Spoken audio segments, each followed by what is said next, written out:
Mega family versus Allu కుటుంబం మధ్య రచ్చ తగ్గలేదా అంటే తగ్గలేదు. ఎందుకంటే మొన్న పవన్ కళ్యాణ్ నిన్న చిరంజీవి పరోక్షంగా డిసిప్లిన్ మీద కొన్ని కామెంట్స్ చేశారు.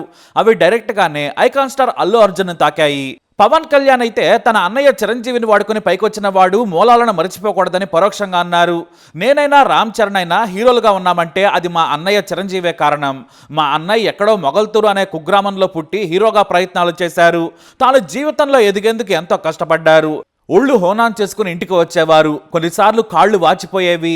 ఆయన అలా కష్టపడి పైకొస్తే ఆయన నీడలో మేం పెరిగాం, ఇప్పుడు పెద్దయ్యాం కదా అని మూలాలను మరిచిపోవద్దు. మరిచిపోతే మనిషే కాదన్నట్లుగా ఇండైరెక్ట్గా అల్లు అర్జున్కు పంచి విసిరారు పవన్ కళ్యాణ్.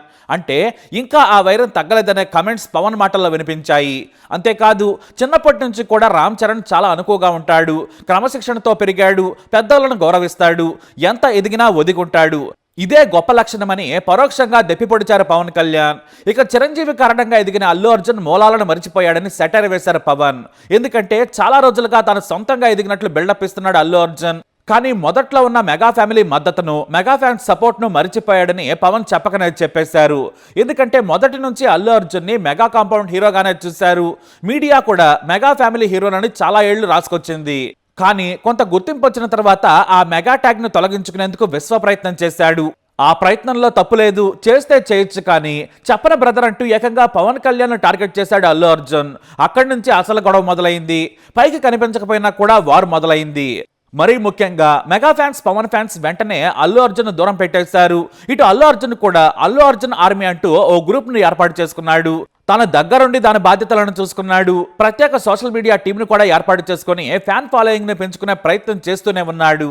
కానీ మెగాస్టార్ కి కూడా మొన్నటికి మొన్న ఏపీ ఎన్నికల సమయంలో అల్లు అర్జున్ ప్రవర్తించిన తీరు నచ్చలేదేమో. అంతేకాదు అల్లు అర్జున్ చేసిన కామెంట్స్ పై కూడా నొచ్చుకొని ఉంటారు. మరి అవన్నీ మనసులో ఉన్నాయో ఏమో పరోక్షంగా మెగాస్టార్ చిరంజీవి ఓ సభలో డైరెక్ట్ కామెంట్స్ చేసేశారు. మామూలుగా చిరంజీవి చిరుకోపం ఉన్న వ్యక్తి మాత్రమే, పెద్దగా పగలను పెట్టుకోరు, ఆయన గుర్తించుకోరు కూడా, అవమానాలను కూడా తీసుకుంటారు. తన సినిమాను ప్రేక్షకులు ఆరాధిస్తే చాలు, అభిమానులు తోడుంటే చాలు, మరేం అక్కర్లేదనుకునే వ్యక్తి, సాయం చేయమని శత్రువు అడిగినా కూడా చేసే వ్యక్తి. అలాంటి మెగాస్టార్ కూడా క్రమశిక్షణ మీద కమెంట్ చేశారు. నువ్వు హీరోగా నిలబడొచ్చు, కానీ బిహేవియర్ కూడా చాలా ముఖ్యం. నీ బిహేవియర్ కూడా అడిషనల్ గా యాడ్ అవ్వాలి. ఏంటంటా అని కాలరగరేస్తే వీడేంట్రా బాబు ఇలా ఉన్నాడు, వీడితో మనకొద్దురా బాబు అని జనం వెళ్ళిపోతారని హెచ్చరికలు జారీ చేశారు చిరంజీవి. నా టాలెంట్ ఉంది కదా ఎస్ అని అనుకుంటే కుదరదు బాబు, నీ బిహేవియర్ కూడా దానికి అడిషనల్ గా యాడ్ అవ్వాలి. మనం కొంచెం ఏంటంట అని అన్నామనుకోండి, అబ్బో వీడితో ఎక్కడ పడుతున్నా బాబు, వద్దురే బాబు, ఆల్టర్నేటివ్ చూడండిరా అనేలాగా వాళ్ళ మైండ్ సెట్ ఉంటుంది. మనలాంటి నటినట్లు ఎంతోమంది ఉంటారు.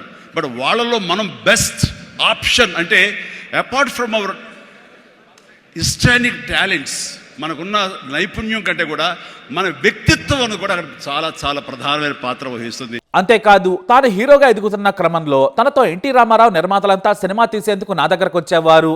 నేను ఎక్కడ షూటింగ్ లో ఉన్నా వచ్చి సినిమా తీస్తామనేవారు.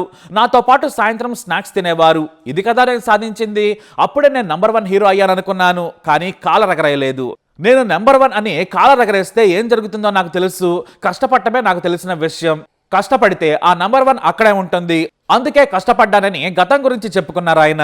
వాస్తవానికి ఇవన్నీ ఈ తరం హీరోలకు మెగా పాఠమని చెప్పొచ్చు. ఆయన ఈ తరం కుర్రకారుకు కూడా సలహా ఇచ్చారు. మీరు ఏం పెట్టుకోండి, ఆ లక్ష్యం కోసం కష్టపడండి. డబ్బే ముఖ్యం కాదు, డబ్బు అదే వస్తుంది. లక్ష్యం చేరుకున్నప్పుడు డబ్బు దానంతటా అదే వస్తుంది.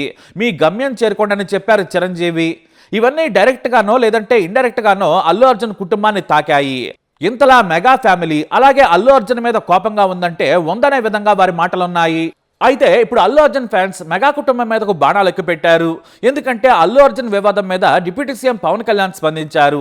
అల్లు అర్జున్ కారణంగా తొక్కిసలాట జరిగింది, ఆయన పరోక్షంగా కారకుడన్నారు. అంతేకాదు హీరో ప్రవర్తన నుంచి అన్ని విషయాలను మాట్లాడారు. అయితే అల్లు అర్జున్ ఒక్కడనే బాధ్యుడిని చేయడం తగదు, కానీ ఎక్కడో మానవత్వం లోపించిందనిపించింది. రేవతి కుటుంబాన్ని వెంటనే పరామర్శించి ధైర్యం చెబితే బాగుండేదని కమెంట్ చేశారు పవన్ కళ్యాణ్.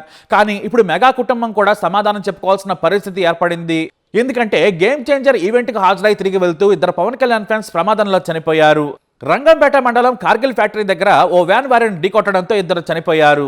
ఈ ఇద్దరు యువకులు కాకినాడకు చెందిన తోకడ చరణ్, అరవ మణికంటగా పోలీసులు గుర్తించారు. చేతి కింది వచ్చిన తమ పిల్లలు సినిమా పిచ్చిలో పడి హాజరై చనిపోయారు. మాకు దిక్కు లేకుండా అయిపోయింది, మేము ఎవరి కోసం బ్రతకాలని ఆ యువకుల తల్లిదండ్రులు, బంధువులు ఏడుస్తుంటే అంతా కన్నీరు మున్నీరయ్యారు. ఈ విషయం గురించి మీడియా వెంటనే నిర్మాత దిల్ రాజును ప్రశ్నించింది. ఆయన దీనిపై స్పందించారు. AP deputy CM Pawan Kalyan గారు ముందే మమ్మల్ని ఈవెంట్ వద్దని వారించారు. కానీ నేను రామ్ చరణ్ ఒత్తిడి చేశాం. ఇద్దరు పవన్ ఫ్యాన్స్ దుర్మరణం చెందడం దురదృష్టకరం. వారి కుటుంబాలకు చెరో 5 లక్షల రూపాయల ఆర్థిక సాయం ప్రకటిస్తున్నట్లు ప్రకటించారు దిల్ రాజు.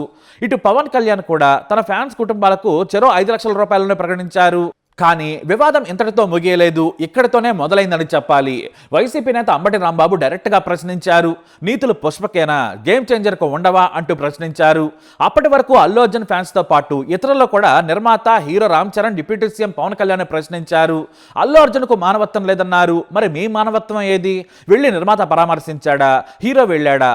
వాళ్ళు పవన్ కళ్యాణ్ కోసం గేమ్ చేంజర్ ఈవెంట్కి వచ్చి చనిపోయారు. మరి పవన్ కళ్యాణ్ స్పందించలేదేం అంటూ సోషల్ మీడియాలో నిలదీస్తున్నారు. ఇప్పుడు వైసీపీ నేతలు కూడా టీడీపీ, జనసేన నిలదీస్తున్నారు. నిర్మాత దిల్ రాజును సైతం ప్రశ్నిస్తున్నారు. తెలంగాణలో ఒక మహిళ చనిపోయి చిన్నారి ఆసుపత్రిలో ఉంటే ఇతోధికంగా సాయం చేశారు. 3 కోట్ల రూపాయలను చిత్ర యూనిట్ అందించింది. మరి ఏపీలోని 2 యువకులు చనిపోతే వారి కుటుంబాలు రోడ్డున పడ్డాయి. వారికి 10 లక్షల రూపాయలు సరిపోతాయా? మీరు కూడా 3 కోట్లు చెల్లించండి, వారి కుటుంబానికి అండగా నిలబడాలని ప్రశ్నిస్తున్నారు. దీంతో ఈ వివాదం మరింత ముదిరింది. అయితే అల్లు అర్జున్ కూడా చిన్నారి శ్రీతేజను కలిసేందుకు హాస్పిటల్కి వెళ్లాలనుకున్నారు. కానీ ముందు పోలీసులు వద్దని వారించారు.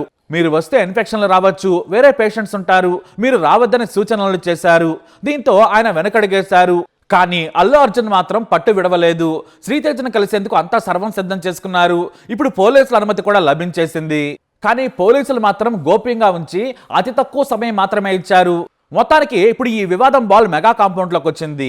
అల్లు అర్జున్కు నీతులు చెప్పిన వారు, చెబుతున్న వారు కూడా పాటిస్తే చూస్తాం. వాళ్ళు కూడా రేవతి కుటుంబం లాంటి అభిమానులే, వారిని కూడా పరామర్శించాలి. కనీసం 3 కోట్ల రూపాయలను సాయం చేయాలని అల్లు అర్జున్ ఫ్యాన్స్ డిమాండ్ చేస్తున్నారు.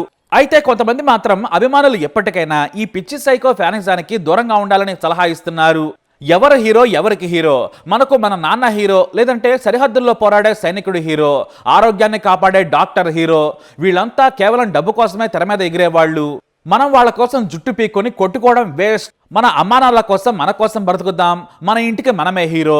ఈ సినిమాలకు వెళ్ళడం ఎందుకు? తొక్కిస్లాట్లో లేదంటే ప్రమాదంలో చనిపోయి ఎవడో వేసే భిక్ష కోసం ఎదురు చుట్టం ఎందుకు?